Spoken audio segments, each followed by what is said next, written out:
중국 정부가 이 2021년에 부동산 거품 붕괴 시작해 2020년부터 이제 거품이 꺼지기 시작하는데 중국 정부는 어떻게 대응을 했을까요? 일본 쪽에 가까울까요? 미국 쪽에 가까울까요? 아마 대부분 분들이 일본 쪽에 가깝다라고 느끼시죠? 네, 맞습니다. 일본 쪽에 덮어요.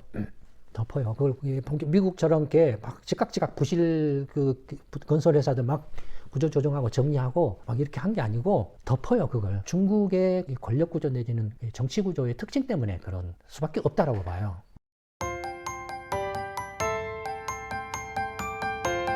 화두가 되고 있는 게 이제 중국 경제가 장기 침체에 빠진 그 결정적인 요인이 부동산 거품 붕괴 때문에 그렇다라고들 이야기들을 말씀 많이 하시죠. 물론 부동산 거품 붕괴가 굉장히 결정적인 영향을 미친 것은 뭐 부인할 수 없는 사실이죠. 근데 앞에서 보신 것처럼 중국의 잠재 성장력의 하락은 부동산 거품이 붕괴되기 시작한 2021년 이후가 아니라 그 전부터 이미 계속 하락세를 지속하고 있었죠. 중국 경제 잠재 성장력 계속 하락세를 지속하고 있었죠. 그러니까 중국 경제가 이렇게 잠재 성장력 하락세를 막기 위해서는 구조적인 변화가 필요했다 이거예요. 어떤 구조적인 변화냐? 예를 들어서 이제 단순 조립 가공의 양적 성장에서 자본 집약적인 뭐 이렇게 대량 생산, 그 다음에 어떤 기술 집약적인 질적 생산, 산업 구조, 이렇게 구조적인 변화를 빨리빨리 이렇게 제대로 해와야 되는데 그걸 제대로 못 해오고 계속 뭐라 할까요? 많은 시행착오라 할까요? 아니면 제대로 못 해오고 계속 그런 것들이 누적되어 오다 보니까 성장력이 계속 떨어질 수밖에 없고 그 떨어지는 것을 금융정책이나 재정정책을 통해서 땜질하는 식으로 올 수밖에 없었다라는 거죠. 거기에 이제 부동산 거품이 하나 붕 터져가지고 붕괴가 되면서 더 충격을 줬다. 라고 이렇게 보는 게 맞죠. 어쨌든 지금 이제 중국의 부동산 거품 붕괴가 이제 크게 모든 대다수 사람들의 중국 경제를 바라보는 데 있어서 굉장히 이제 중요한 변수로서 인식이 되고 있죠. 또 실제로 일본 같은 경우도 일본 경제가 장기 침체에 들어가게 된 계기도 1980년대 말에 부동산 거품 붕괴를 계기로 해서 장기 침체에 들어가는 거죠. 그런가 하면은 미국 경우에도 이제 2010년 이른바 2008년 7년 서브프라임 사태를 계기로 발생한 글로벌 금융위기 이후에 미국 경제도 이제 부동산 거품 붕괴 충격으로 잠재 성장력이 하락하게 됩니다. 나중에 뭐 기회가 있으면 그에 대해서 설명을 드리겠지만 그래서 이때 그다음에 유럽의 경우도 비슷하죠. 뭐 유럽 경제가 이렇게 이제 침체에 빠지게 된 것도 부동산 거품이 이제 붕괴되고, 글로벌 금융 위기 이후에 유럽 경제가 재정 위기를 겪잖아요. 그리스라든지 스페인이라든지 몇몇 나라들이 재정 위기에 빠지잖아요. 그래서 좀 헤매다가 부동산이 다시 이제 조금 살아나는 부동산 경기가 그걸 떠받쳐주면서 이렇게 했다가 이게 다 이제 2022년인가 2023년부터 이제 유럽에서도 이제 부동산 거품이 붕괴되는 유럽 최대 경제 대국인 독일을 중심으로 독일의 부동산 가격이 지금 거의 한 15%인가 고점 대비 20% 빠진 걸로 지금 알고 있거든요. 나중에 그것도 기회가 되면 한번 이렇게 말씀을 드릴 거라고 생각하는데 유럽도 이제 그런 부동산 거품이 붕괴가 되고 하고 있죠. 근데 기본적으로 이제 중국이든 일본이든 미국이든 유럽이든 다 이 잠재 성장력의 하락을 막지 못하고 있고 근본적으로 잠재 성장력의 하락을 막을 수 있는 근본적인 대책을 강구하지 않고 땜질식으로 금융정책이나 재정정책에만 의존해서 오다 보니까 지금 이제 문제가 더 커져버리는 그런 결과를 낳았죠. 근데 어쨌든 부동산 거품 붕괴가 경제 잠재 성장력에 큰 타격을 준다라는 것은 부인할 수 없는 사실이죠. 그래서 많은 분들이 중국의 부동산 거품 붕괴가 중국 경제가 일본이나 미국 등 경우처럼 중국 경제도 이제 장기 침체에 빠지는 하는 결정적인 계기가 됐다라고 생각을 이렇게 하시는데 방금 말씀드린 것처럼 중국 경제의 어떤 성장력의 하락은 부동산 거품 붕괴 이전부터 이미 오랜 전부터 이렇게 시작되고 있었고 그런 것들이 누적되어 왔다. 그 다음에 부동산 거품 붕괴가 하나의 어떤 중국 경제가 조금 구조적으로 이렇게 침체에 빠지는데 결정적인 어떤 타격을 준 요인 중에 하나가 되고 있다라고 이렇게 말씀을 이렇게 드리는 게 그렇게 보는 게 더 정확하지 않나 그렇게 생각을 합니다. 중국의 이제 부동산 거품 붕괴 상황에 대해서는 갑론을박이 많죠. 중국의 이제 이른바 미완공, 짓다가 만 아파트가 1억 채가 넘는다는 등, 아니면 6,500만 채가 넘는다는 등, 이런 썰들이 난무를 했죠. 월스트리트저널이든 블룸버그든, 외신이라든지 아니면은 중국 어떤 내부적으로 나온 그런 어떤 그걸 받아가지고 또 국내 언론이나 이런저런 경제 전문가들이나 중국 경제 전문가분들이 중국에 이렇게 짓다가 만 미완공 아파트들이 그냥 어마어마하게 있다. 그런 식의 이제 주장들을 많이 하죠. 근데 이제 거기에 대해서도 한번 이제 검증을 해볼 필요는 있죠. 왜냐하면 그게 너무 지나치게 과대 포장돼서 부풀려지게 되면 중국 경제를 팩트에 기반해서 냉정하고 객관적으로 바라보지 못하게 되죠. 감정적으로는 또는 정치적 선입견을 가지고 이렇게 바라보게 되죠. 경제는 경제 그 자체로 바라보는 게 가장 정확하게 볼 수 있는 기본이니까요, 그게. 어쨌든 중국의 부동산 시장 상황을 보면은 이제 이렇게 주택 가격 상황을 보면 보시는 것처럼 주택 가격이 2022년, 2023년을 기점으로 해서 하락세로 반전을 합니다. 하락세로 반전하는데 이게 이제 분양주택은 이른바 이제 신규주택 우리로 치면은 그다음에 중고주택은 뭐 다들 아시는 중고주택이죠. 근데 이제 뭐 이렇게 했는데 어떤 이제 중국은 이제 도시 규모에 따라 1선주택, 2선주택, 3선주택 이렇게 구분이 되는데 기회가 되면 인터넷에서 한번 찾아보시면은 대충 아실 수 있을 겁니다. 근데 1선, 2선, 3선 보면은 생각보다는 예컨대 1선 도시면 이게 녹색인데 2015년에 폭증을 했어요, 가격이. 폭증을 했다가 다시 2017년, 8년부터 쭉 또 다시 올랐다가 2022년, 2023년에 살짝 내렸어요. 근데 가격 내린 걸로 치면은 이게 부동산 거품 붕괴야? 라고 할 정도죠. 일선 도시면은 베이징이나 상하이나 광저우나 그런 도시들이니까. 전체적으로 봐도 이제 중고주택이 좀 하락폭이 약간 있죠. 예, 중고주택이. 신규주택은 하락폭이 작은 이유가 있습니다. 상대적으로. 뭡니까? 2000년 이후에 한국의 아파트 값을 생각해 보시면 알죠. 뭐 때문에 아파트 가격이 올랐죠. 수요가 없음에도 불구하고 원자재 가격이 폭등해서 올랐죠. 그래서 지금 재건축 난리잖아요. 추가 분담금 어쩌고저쩌고 원자재 가격 폭등해가지고 내라 마라 해서 막 싸움 나고 난리 나잖아요. 그러니까 이른바 신규주택, 중국의 분양주택은 마찬가지예요. 원자재 가격이 올랐기 때문에 상대적으로 그 오른 만큼이 반영돼서 가격 하락폭이 적게 나타난 거죠. 반면에 중고주택의 경우에는 이게 이제 실수요에 기반한 거래이기 때문에 상대적으로 이건 하락폭이 크게 나타나죠. 근데 크게 나타난다고 해도 일선 도시 같으면은 220에서 지금 한 200 정도로 떨어진 거니까 10% 정도 하락한 거예요. 10% 하락한 게 부동산 폭락이냐? 아니죠. 실제 상황은 어떨 것 같습니까? 우리 한국의 경우를 생각해 보면 이해하기 쉬우실 겁니다. 한국의 경우에 아파트 값이 떨어지면 어떤가요? 집 가지고 있는 사람들이 안 내놓죠. 기다리죠. 다시 오르길 때까지 기다리죠. 그러니까 호가는 유지해. 근데 거래가 없어요. 호가는 유지도 되는데, 그러니까 생각보다 이게 가격이 떨어졌다고 하는데 별로 실제로 가서 사오려고 하면은 별로 안 떨어졌어요. 별로 안 떨어지는데 거래는 없어요. 그러면 가격이 막 떨어졌다 하면 뭡니까? 급매물들, 경매 나온 것들, 급매물들이 이제, 그러면 수요가 없기 때문에 팔려고 하는데 안 팔리잖아요. 안 팔리니까 어쩔 수 없이 이제 급매물이나 경매물로 넘어가서 이렇게 똥값으로 이렇게 팔 수밖에 없잖아요. 그런 급매물들만 떨어진 거죠. 중국도 그와 비슷한 상황이라고 생각하시면 될 겁니다. 그러니까 대다수는 지금 기다리는 상태죠. 집값이 좀 떨어졌다라고 하면 호가이지만 수요가 없어요. 매수세가 없고 급매물들만 지금 폭폭 떨어지고 은행에 이제 차압당하거나 경매로 넘어가서 지금 하는 거죠. 그러니까 이제 이렇게 중국의 부동산 관련해서 이렇게 나오는 유튜브라든지 이런 것들을 보면 중국의 부동산 가격이 폭락했다는 이유가 다들 그 급매물 이야기예요. 경매 가격이나 급매물 이야기예요. 실제로는 아직도 그런 호가 기준으로 치면은 한 10% 정도 불과해요. 그 다음에 물론 이제 이 호가가 그러면 이게 실제로 부동산 시장 상황을 제대로 반영한 거냐? 아니죠. 기다리는 거죠. 근데 언제까지 기다릴 수 있느냐는 여력의 문제죠. 부동산 시장의 거품 붕괴 압력이 언제까지 지속되느냐의 시간의 문제죠. 그 기다리다 못 버티면은 호가도 더 떨어지겠죠. 근데 지금 현재 중국이 이제 부동산 거품이 2022년부터 이제 거품이 붕괴되기 시작했는데 22년, 23년, 24년 3년 지났어요.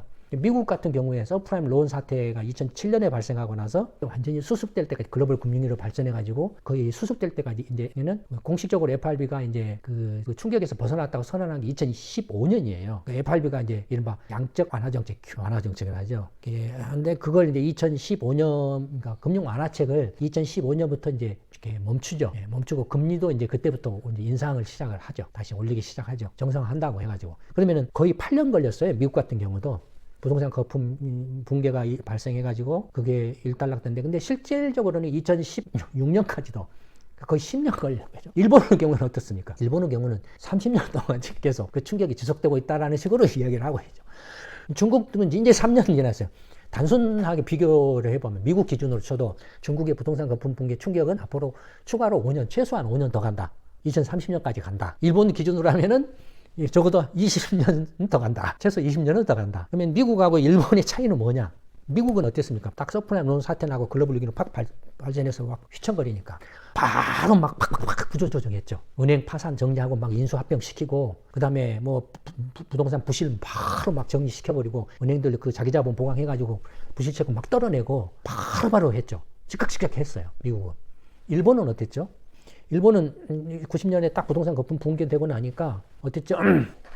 안 했죠. 일본은 괜찮아. 왜냐면 그 불패시나 미국 재패니스 넘버원 이제 그 환상이 엄청나게 일본판 국뽕이 이제 최고조 도달한 때였기 때문에 당시 일본 정부가 구조조정 안 했어요. 그 당시 뭐 기업들이 이제 이런 상업용 부동산을 중심으로 해서 거품이 이제 일어난 건데, 그러니까 그래서 이제 일본 기업들이 그때 이제 파산을 많이 했죠. 그 부동산 투기에 물려가지고 파산을 많이 했죠. 닛산 자동차라든지 그런 회사들이 막 부동산 투기 한 거예요. 상업용 부동산 막 하고 뭐.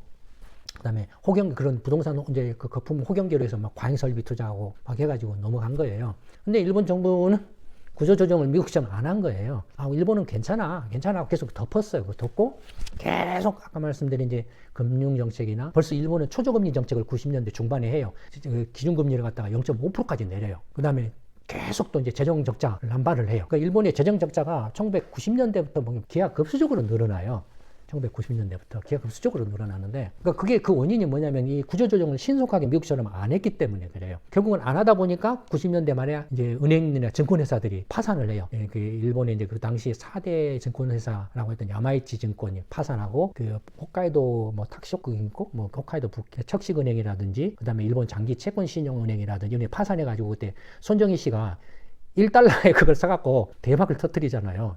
그러니까 구조조정을 안 하다가 결국에는 90년대 말에 일본도 금융위기 직면해가지고, 그래서 이제 고이즈미 개혁이라는 걸 2000년대 들어와서 구조조정을 해야 된다. 통폐합하고 뭐 이렇게 효율성이 떨어지는 어떤 국영 기업들 통폐합하고 이렇게 민영화하고 해야 된다. 부실 기업들 정리해야 된다. 막 이런 것들을 해요. 그래서 이제 그런 거 하면서 약간 2000년대 전반에 반짝해요. 일본 경제가. 그 고이즈미 이제 개혁하면서 반짝해요. 근데 그 결과적으로는 이제 그 구조조정을 이렇게 계속 미루고 안 한 결과로 일본 경제가 잠재 성장력에 치명타를 받아가지고 이제 장기 침체에 빠지게 되는 거죠. 그러면 중국은 미국의 경우하고 유사할까요? 일본의 경우하고 유사할까요? 중국 정부가 이 2021년에 부동산 거품 붕괴 시작해서 2020년부터 이제 거품이 꺼지기 시작하는데, 중국 정부는 어떻게 대응을 했을까요? 일본 쪽에 가까울까요? 미국 쪽에 가까울까요? 아마 대부분 분들이 일본 쪽에 가깝다라고 느끼시죠? 네, 맞습니다. 일본 쪽에 덮어요. 그걸 미국처럼 이렇게 막 즉각 부실 건설 회사들 막 구조조정하고 정리하고 막 이렇게 한 게 아니고 덮어요. 그걸 덮고 그다음에 그걸 계속 미뤄요. 은행들도 부실할 거냐 당연히. 아까 일본이 이제 부동산 거품 붕괴되고 나서 그걸 안 하니까 부실들이 쌓여갖고 결국에는 금융권으로 와서 90년대 말에 그 일본의 그 증권사나 금융기관들이 이제 부실이 쌓여갖고 막 파산하고 그랬다고 그랬잖아요. 미국은 바로 그냥 막 리만 브라더스 파산하고 계획으로 돼서 대형 은행들이나 증권사들 막 이런 것들 다 통폐합시키고 통합시키고 합병해가지고 구조조정 바로바로 해버렸잖아요. 그러니까 그 그 부동산 거품 붕괴 충격이 상대적으로 10년 정도에 그쳤다 이거예요. 중국은 지금 오히려 일본보다 더 지금 이제 그런 구조조정에 뭐랄까요, 꺼려하고 있다. 왜 그럴까요? 중국의 구조조정을 기피하는 게. 아마 꺼려하는 면도 있겠지만 한편으로는 중국의 권력 구조 내지는 정치 구조의 특징 때문에 그런 수밖에 없다라고 봐요. 무슨 이야기냐면 다들 아신 것처럼 중국은 이제 공산당이 이제 권력의 중심으로 일당 권력 구조를 가지고 있잖아요. 근데 부동산 산업은 어떤가요? 중국은 중국 권력의 파벌들이 있잖아요. 공산당에 뭐 상하이파라든지 공정당파라든지 해자당파라든지 뭐 파벌들이 있잖아요. 뭐 또 이제 각 권력의 실세들 간에는 자기 밥그릇들이 있어요. 그래서 각각의 그 어떤 경제나 산업 분야에서 자기 밥그릇을 챙겨요. 그러다 보니 부동산 같은 경우에도 밥그릇이 있어가지고 그 밥그릇을 이렇게 구조조정을 하려고 하면은 이게 권력 싸움이 되는 거예요. 근데 아시는 것처럼 이제 시진핑 주석이 지금 2022년 이후부터 갑자기 이제 권력이 지금 뭔가 불안정해지기 군부하고 충돌. 그래서 지금 유튜브나 보면은 뭐 외신이나 미국 쪽이나 중국, 홍콩이나 중국, 대만 쪽에서 나오는 이런 소식들을 보면 지금 시진핑 주석의 권력이 지금 엄청나게 지금 약화되고 있다. 군부하고 충돌해가지고 지금 장외이샤하고 이게 충돌해가지고 거의 지금 실각까지도 이렇게 실각될지도 모른다는 말이 나올 정도로 지금 흔들리고 있다라고 하고 있잖아요. 그러니 이 부동산 시장, 부동산 산업이 얼마나 커요, 중국이.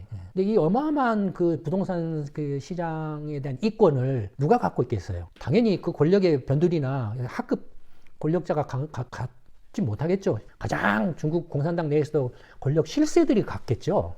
특히 그래서 그 예를 들어서 저기 뭡니까? 그 헝다그룹 같은 경우는 대표적으로 이제 상하이방의 이제 밥그릇으로 이렇게 알려져 있는데, 그러니까 그것도 이렇게 막 이렇게 처리를 이렇게, 그러니까 헝다그룹을 처분을 이렇게 구조조정을 해서 그 정리를 해버리면은 상하이방을 정리하는 거랑 거의 마찬가지가 되는 거예요. 그러니까 그게 쉽지가 않죠, 지금. 그러니까 이제 그 비구 위안 같은 것도 마찬가지고, 그러니까 중국의 부동산 시장의 구조조정을 이렇게 시진핑 주석이 쉽게 할 수 없는 이유가 그런 어마어마한 권력의 이권이 얽혀 있기 때문에 구조조정을 하고 싶어도 못 한다라는 거죠. 결국에는 그게 그 중국의 부동산 거품 붕괴가 중국 경제에 미치는 타격을 확대시킬 수밖에 없다. 그러니까 그런 것들이 이제 일본이나 미국과는 또 다른 중국만의 고유한 요소들이다라는 거예요. 그러니까 그런 요소들이 중국 부동산 시장과 중국 경제에 앞으로 어떻게 작용할 것인가라는 것을 볼 줄 아는 눈이 있어야 된다. 그걸 봐야만 중국 경제에 대해서도 정확하게 전망을 할 수 있다 이거예요. 그 다음에 이제 중국의 부동산 거품이 붕괴돼서 중국 경제가 폭망했느냐 해서 지금 막 중국 경제가 폭망론이 난무하잖아요. 근데 실제로 그러면은 중국의 부동산 거품이 붕괴돼가지고 그 발생한 그 피해는 어느 정도 되느냐, 부동산 거품 붕괴로 인해서 발생한 부실 규모는 얼마나 되느냐, 그 부실 규모가 어느 정도 되느냐에 따라서 금융권에 대한 부실 규모도 가늠해 볼 수 있죠. 왜냐하면 부동산 거품 붕괴로 인한 부실 규모가 곧바로 그것은 금융권의 부실이라고 봐도 과언이 아니잖아요. 금융권이 빨리 정상화가 돼야, 부실을 떨고 정상화가 돼야 다시 새로 대출이나 이런 거 막 할 수 있는데, 부실을 떠안고 있으면은 대출을 새롭게 할 수 있어도 여력이 없어서 못 하잖아요. 부실 부담 때문에. 그래서 이제 그거에 대한 좀 이렇게 평가, 중국의 이제 부동산 거품 붕괴로 인해서 발생하고 있는 부실 규모에 대한 평가도 사실은 굉장히 중요하죠. 그런 게 평가 역시 천차만별로 난무하죠. 그냥 이렇게 주로 이제 외신 보도를 기준으로 해서 말하는데, 물론 외신들도 나름대로의 어떤 여러 가지 소스나 정보원이라든지 자료들을 가지고 이렇게 이야기를 하죠. 하는데, 아쉽지만 제가 여러 가지 이렇게 외신들이나 미국 쪽에서 나오는 중국 관련한 그런 경제나 부동산 관련한 이런 자료들을 본 바로는 납득하고 공감할 만한 그런 분석 자료들을 그렇게 많이 거의 보지는 못한 것 같아요. 예를 들어서 직관적으로 중국의 부동산 거품 붕괴로 인해서 발생한 부실 규모가 어느 정도 될까를 직관적으로 파악할 수 있는 지표가 하나 있습니다. 대표적인 게 중국의 상품주택 판매 같은 것이 있거든요. 이 표가 이제 2015년부터 2024년까지의 이제 판매액을 나타내는데, 보시면은 피크는 뭐냐면은 2021년이 피크였어요. 이때가 이제 거의 한 7조 위안 정도, 16조 위안 정도 될까요? 16조 위안 정도 되는데, 지금 절반 정도, 8조 위안 정도, 절반으로 줄었죠. 절반으로 줄었죠. 그러니까 한참 거품이 절정에 달했을 때는 16조 위안이었는데, 거품이 꺼지니까 예를 들어서 편의상 8조 위안으로 줄었다, 판매가. 주택 판매 8조. 그러면은 거품이 한참이었을 때 이 8조 위안 정도는 거품이었다라고 볼 수 있죠. 이 8조 위안 정도가 거품이라는 거예요. 그러니까 지금까지 2022년부터 거품이 꺼지기 시작하면서 중국의 부동산 거품 붕괴로는 부실 규모는 얼마일까라고 했을 때 직관적으로 이 상품주택 판매로서 8조 위안 정도 된다라고 가늠해 볼 수 있죠. 대표적인 하나의 지표로서 8조 위안 정도 된다. 8조 위안이면 그렇게 크지 않네라고 생각할 수도 있죠. 8조 위안이면 지금 1, 2안당 200원이라고 치면 1600조, 하여튼 어마어마하죠. 그러니까 단순하게 봐도 이렇다 이거예요. 근데 실제로 이제 많은 여러 군데서 말하는 중국의 부실 규모가 크다, 엄청나게 크다라고 하는 것하고 비교해 보면 8조 위안은 생각보다는 그렇게 크지 않죠. 근데 문제는 뭡니까 이게? 문제는 뭘까요? 이게 현재 진행형이라는 게 문제죠. 그러니까 내년에도 판매액이 더 줄어들 수 있다는 거죠. 지금 계속 거품이 붕괴되고 있는 진행 중에 있기 때문에 앞으로도 더 확대될 수 있다는 거죠. 이른바 잠재 부실이 더 있을 수 있다는 거죠. 그러니까 2024년까지 해서 부실 규모를 대략 이렇게 판매액을 가지고서 평가를 했을 때는 8조 원 정도가 부실. 또 다른 이제 부동산의 그러니까 이제 부실이라고 하는 미준공 주택이 얼마 되냐, 짓다가만 집이 얼마 되느냐, 아까 말씀드린 1억 채가 넘네, 6,500만 채가 넘네, 뭐 개념도 명확하지 않아요. 짓다가만 집, 그다음에 빈집, 말이 왔다 갔다 해요. 빈집하고 짓다가만 집은 또 달라요. 빈집은 완전 다 지어놓고 다 지어놓은 집 중에서 비어있는 집을 말하죠, 통상. 이미 완공된 집 중에서 비어있는 집을 빈집이라고 통상 말하죠. 그러니까 아직 완공되지 않은 집은 미준공 주택이죠. 그래서 이제 미준공 주택이 얼마냐, 뭐 그런 개념 구분도 명확하지 않은데 하여튼 1억 채가 넘네, 6,500만 넘네, 넘네, 뭐 4천만 채가 넘네, 막 이런 소리 왔다 갔다 해요. 얼마나 될까? 중국의 부동산 개발 기업 다들 아시죠? 지금 이제 거품 붕괴의 주범이 이제 부동산 개발 기업이라는 게 주범이에요. 미국의 경우에는 그 서프라임 론 사태는 어떻게 일어났었죠? 어떻게 발생했죠? 그 서프라임 론 사태를 일으킨 주범이 당연히 미국의 이제 부동산 건설 회사들이 있을 거고, 그 다음에 그 건설 회사들한테 돈을 계속 밑밥을 이렇게 밑돈을 대주는 데가 뭐죠? 대표적인 게 파이낸스사들이에요. 그 다음에 그 파이낸스들한테 또 밑돈을 계속 대준 게 은행들이에요. 시중은행, 상업은행들이었어요. 그러니까 다단계 구조로 가지고 있어요. 예, 상업은행이 파이낸스한테 돈을 대주고, 파이낸스사가 또 이 건설사들한테 돈을 대주고, 주택 판매 회사들이죠. 돈을 대주고 이렇게 하는 건데, 주범이 파이낸스사들이었는데 중국의 부동산 거품 붕괴는 그 발생한 주범은 누구죠? 주범은 누굽니까? 이른바 지방 정부의 그림자 금융이라고 하는 지방 주택 금융공사들이죠. 그러니까 이른바 중국말로 융자평대라는 것이 있어요.